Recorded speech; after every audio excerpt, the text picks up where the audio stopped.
아이의 사춘기 정말 힘듭니다. 차라리 몸이 힘들었던 유아기 때가 낫다는 생각이 들 수도 있고, 내가 낳은 자식이 맞나 의심이 들 정도로 아이가 미워질 때도 있습니다. 하지만 상처받거나 겁먹을 필요 없습니다. 그냥 아이를 믿으면 됩니다. 아이는 지금 정상적인 발달 단계를 아주 잘 밟아가고 있는 중입니다. 너무 갑작스럽고 많은 변화에 아이 스스로도 당황해서 불안정한 모습을 보일 때가 많지만, 부모가 괜찮아, 나는 너를 믿고 있어 하고 따뜻한 눈길로 담대하게 지켜봐주면 곧 안정되고 단단해집니다.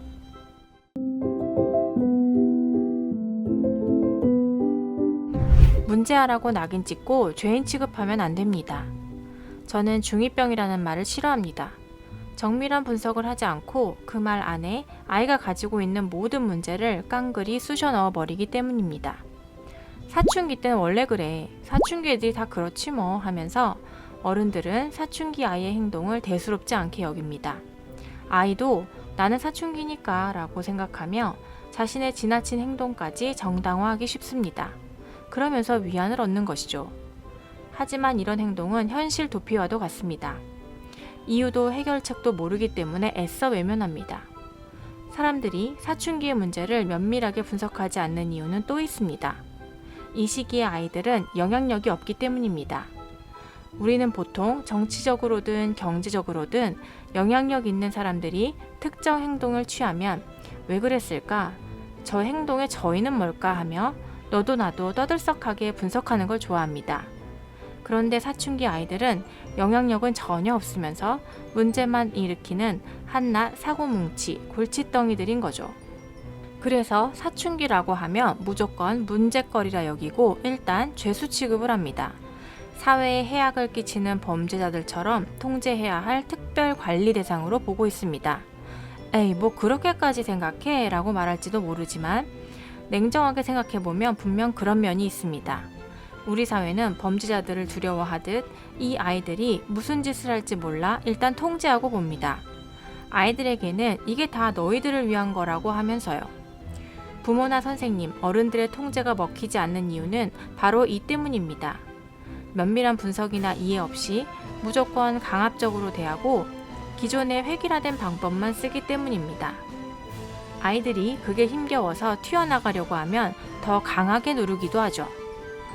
그러다 보니 아이들의 마음속엔 억울함이 쌓이고 그게 심해지면 어느 순간부터 그 억울함, 그리고 부모로부터 벗어나고 싶어지는 겁니다.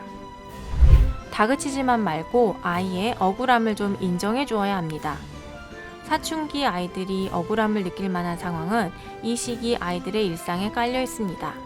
부모가 편애할 때, 귀가 시간 때문에 잔소리 들을 때, 선생님이 나에게만 부당한 대우를 하는 것 같을 때, 친구가 놀릴 때, 공부 못한다고 구박받을 때, 잘못한 것도 없는데 혼이 날 때 등등 수도 없이 많습니다. 이럴 때 부모가 겉으로 드러나는 아이의 행동만으로 무조건 혼을 내거나 설명을 늘어놓으며 설득하려 해선 안 됩니다. 이 시기 아이들은 일단 인정을 해줘야 됩니다. 사안이 뭐든 간에 아이가 억울하다고 하면 그럴 수도 있겠구나 하고 인정해줄 필요가 있습니다. 그렇게 아이의 마음부터 읽어준 다음에 그 상황을 되짚어가야 합니다. 일단 아이의 얘기부터 들어준 다음 아이에게 어떤 점이 문제였는지, 어떻게 바꿨으면 좋겠는지에 대해 친절하게 설명해줘야 합니다.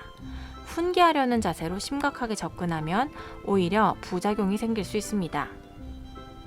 도대체 왜 그토록 스마트폰에 집착하는 걸까요? 요즘 아이들은 스마트폰 없이는 친구도 못 사귀는 것처럼 얘기합니다.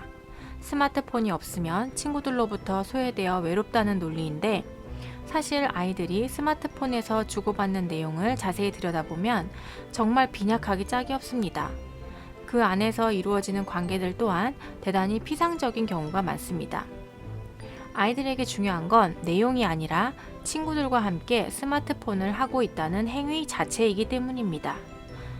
카톡 소리가 들리든 진동이 울리든 스마트폰을 통해 자기를 찾는 사람이 있다는 걸 감각적으로 직접 느끼는 게 중요한 겁니다.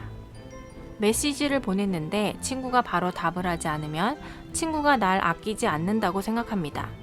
어른들이 보면 말도 안 되는 오해인 것 같지만 사춘기 시기 아이들은 보이지 않는 감정적인 상호작용이나 관계의 가치를 잘 모릅니다.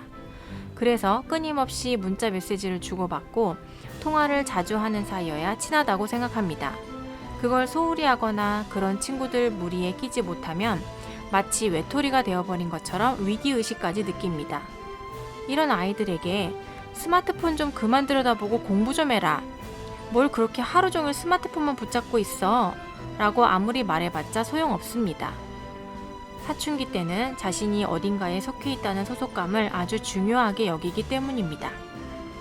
집단의 일원이 되어 그 사람들과 공감대를 형성하고 계속 소통하고 있어야 불안하거나 외롭다고 느끼지 않습니다. 그렇게 자신의 존재를 확인합니다. 사춘기 아이들에게 스마트폰은 일종의 애착 대상물과도 같아서 부모가 최신 스마트폰을 사줘야 자기를 존중하는 거라고 생각합니다. 그럼 아이에게 스마트폰을 사줘야 할까요? 사주지 말아야 할까요? 현실적인 대답을 해드리겠습니다.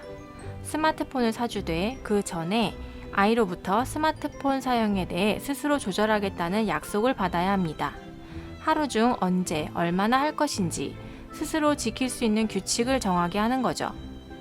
여기서 부모는 처음 얼마 동안 아이가 스마트폰 사용을 스스로 절제할 수 있을 때까지 지켜보며 도움을 줘야 합니다.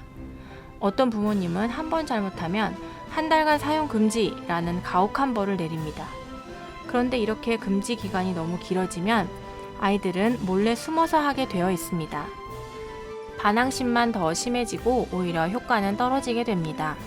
벌을 주는 기간은 하루 정도로 짧아야 오늘은 내가 약속을 못 지켰네. 할 수 없다. 내일은 못하는 거지 뭐. 하면서 순순히 따릅니다. 스마트폰이든 게임이든 아이 스스로 규칙을 정해 조절하는 연습을 시켜야 합니다. 그러다 보면 아이와 이 문제로 충돌할 일이 조금씩 줄어들 수 있습니다.